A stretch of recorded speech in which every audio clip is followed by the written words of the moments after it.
Šenkeřík, Filip, měl nabito, ale nestřílel, až teď nahoře je pokřet branku a Jarušek dává první gól tohoto zápasu.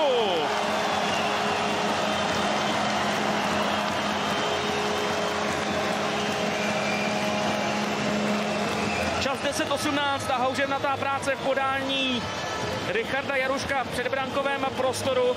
Zcela z pravé strany, která se zastavila před Ondřejem Kacetlem a řekl bych za mě trochu nedůraz od hráčů Třince, kteří neodstavili Jaruška. Byl tam na něm nalepený Nedomlel, ale ten byl až příliš vágní.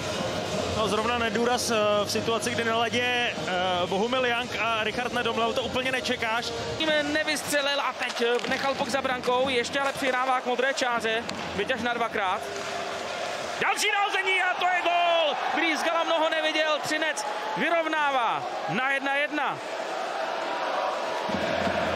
Pokud jsem dobře viděl Marian Adámek, je to tak, pravák od střídačky Třince.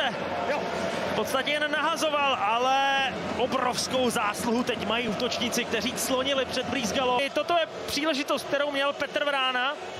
On přišel o kotouč, ale posunul ho na modrou čáru. A postava Patrika Hrehorčáka, který stál na masce Brýsgalovi. Dobře přečetl situaci na modré čáře, předskočil třineckého hráče, teď to stejně udělal Pietronyro, další možnost a domácí zase vedou, Jakub Strnad.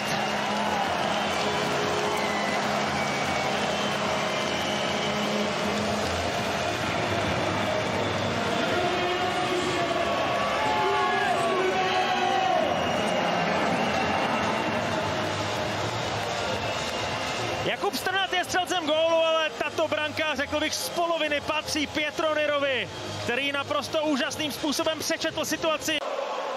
Právě William Čacho, dobře přešel do útočné třetiny Čenčela. Nahoře je puk, který byl tečovaný a to je gól, který patrně dal Adam Smith.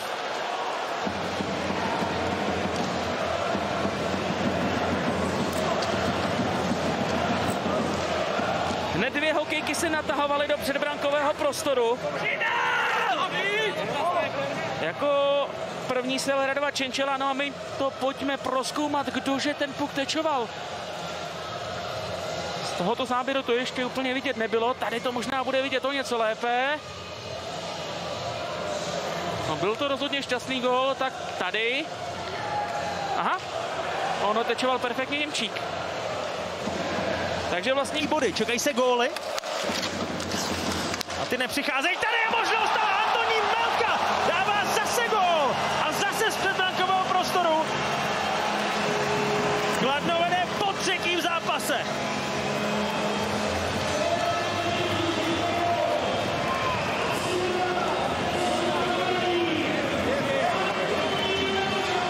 Řekl bych až sváteční střelci Jakub Strnad, Antonín Melka, to nejsou hráči, od kterých byste čekali góly, ale v tomto utkání jsou tam, kde mají být.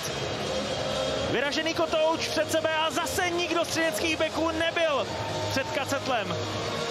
A tento gól a řekl bych vlastně i ten předešlý Strnadův je vidět, jaký je rozdíl, když Třinec hraje základní část a když hraje playoff.